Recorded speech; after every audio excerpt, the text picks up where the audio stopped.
long before the village had a name, before houses were raised and smoke curled from clay chimneys.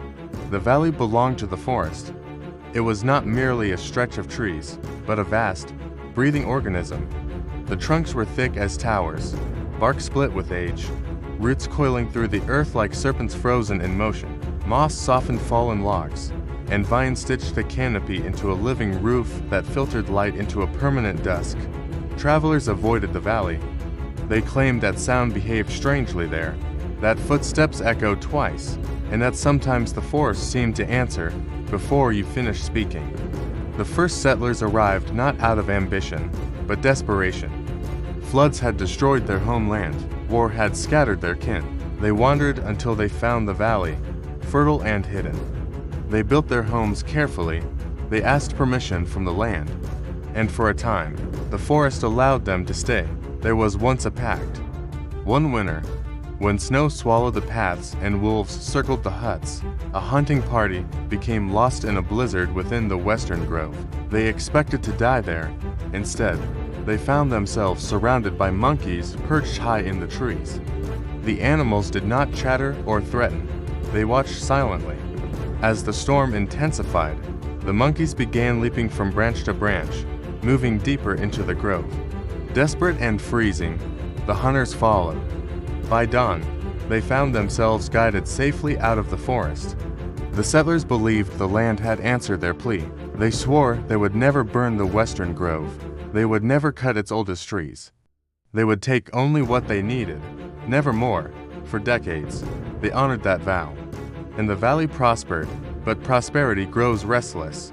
As families multiplied and fields stretched toward the forest's edge, hunger changed its shape. It was no longer the hunger of starvation, but the hunger for more. One harsh season, when crops failed and fear returned, the elders debated breaking the oath. It is only wood, someone argued. The forest is endless. They burned part of the western grove. The fire raged for 3 days. Trees older than memory collapsed into ash.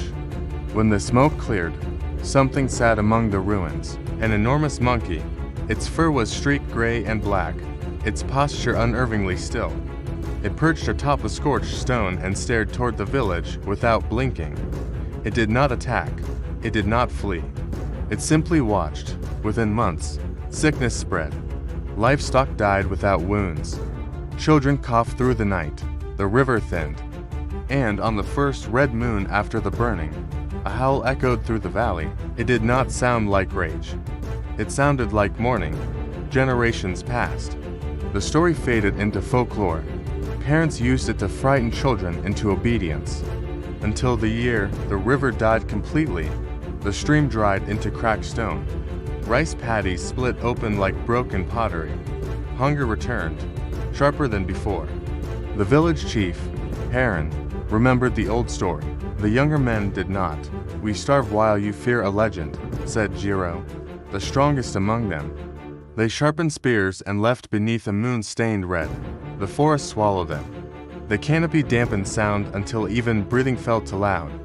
They found claw marks carved high into bark, footprints larger than any monkey's should be.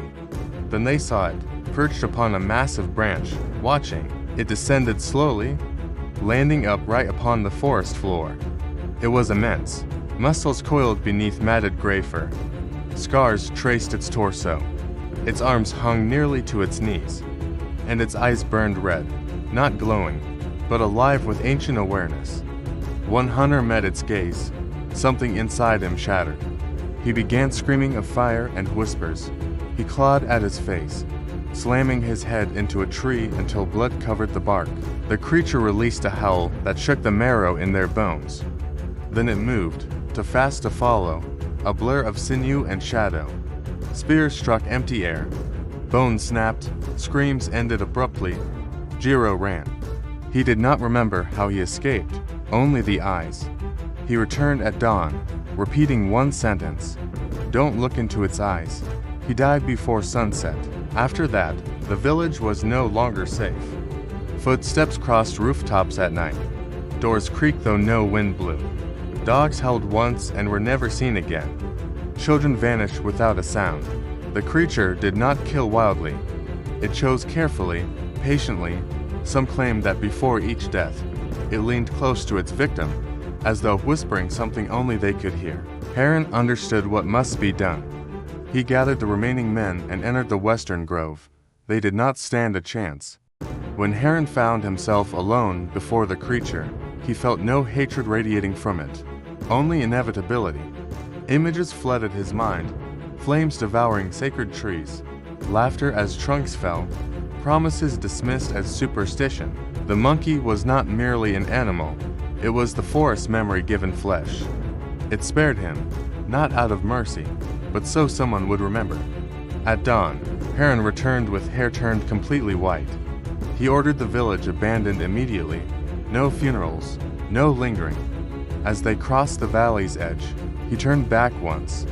There, atop the ancient stone, the creature sat, watching, not pursuing, not roaring, simply witnessing their departure. Years passed. The abandoned village collapsed into ruin. Vines swallowed rooftops. Ruts split foundations. The valley grew quiet again. Travelers sometimes passed nearby. Some claimed they heard a distant howl when the moon rose red. Others reported a strange sensation beneath the western trees, the unmistakable feeling of being measured, judged, and remembered. The forest still stands, and somewhere within its deepest shadows, something waits, not driven by hunger alone, but by balance, by memory, by a promise broken long ago. And whenever the moon bleeds across the sky, the guardian steps forward once more, silent, patient, and watching with eyes that burn not from rage, but from remembrance.